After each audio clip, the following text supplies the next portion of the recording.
ধানের শীষে ভোট দিলে আমরা জান্নাত পাবো, এটা আমরা বলতে পারি। আদর্শবান দল ধানের শীষের দল। और अभी तो रुको, क्लाइमैक्स अभी बाकी। জিয়া রহমানের নাম নিলে প্রতিদিন ব্যস্ত নিশ্চিত, আমি বিশ্বাস করি। शाबाश बेटा, बहुत बढ़िया। রোজা, নামাজ, হজ, যাকাত কিচ্ছু লাগবে না, ধানের শীষে ভোট দিলে বেঁচে যাইতে পারবে না।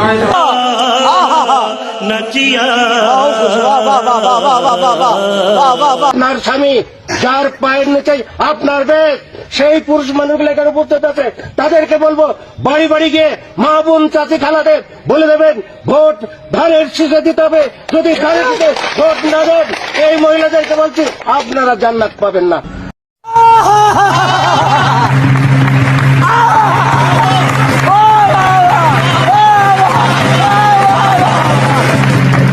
ওমর রাদিয়াল্লাহু আনহু চার খলিফার এক খলিফা, আমার নেতা শহীদ প্রেসিডেন্ট জিয়া রহমান চার খলিফার মতো একজন, আমার নেতা তারেক রহমান, হযরত আলী রাদিয়াল্লাহু আনহু, আমার নেতা মা ফাতেমা বেগম খালেদা জিয়া। সেই প্রেসিডেন্ট জিয়া তারেক রহমান, তার নাম উচ্চারণ করতে হলে উর্দু করে করবে। বেগম খালেদা জিয়া যার নাম উচ্চারণ করলে মুখটা পবিত্র হয়ে যায়।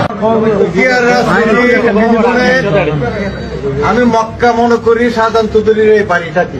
যারা পাল্লা মার্কে ভোট দিবে বরং এরা দুজনে যাওয়ার সম্ভাবনা বেশি। বিভিন্ন বাড়িতে যাইয়া আমাদের ধানের শীষের পক্ষে কথা বলবে। আমরা মদিনা ইসলামের চর্চা করি, আমরা মদিনা ইসলামে বিশ্বাস করি।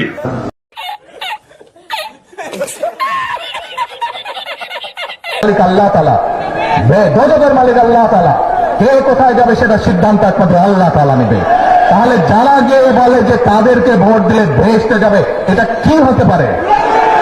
মুনাফিকি না, এটা রীতিমতন শিরকি। এই শিরকিওয়ালাদেরকে, যারা শিরকি করে, এদেরকে বর্জন করতে হবে, মানুষকে সচেতন করতে হবে।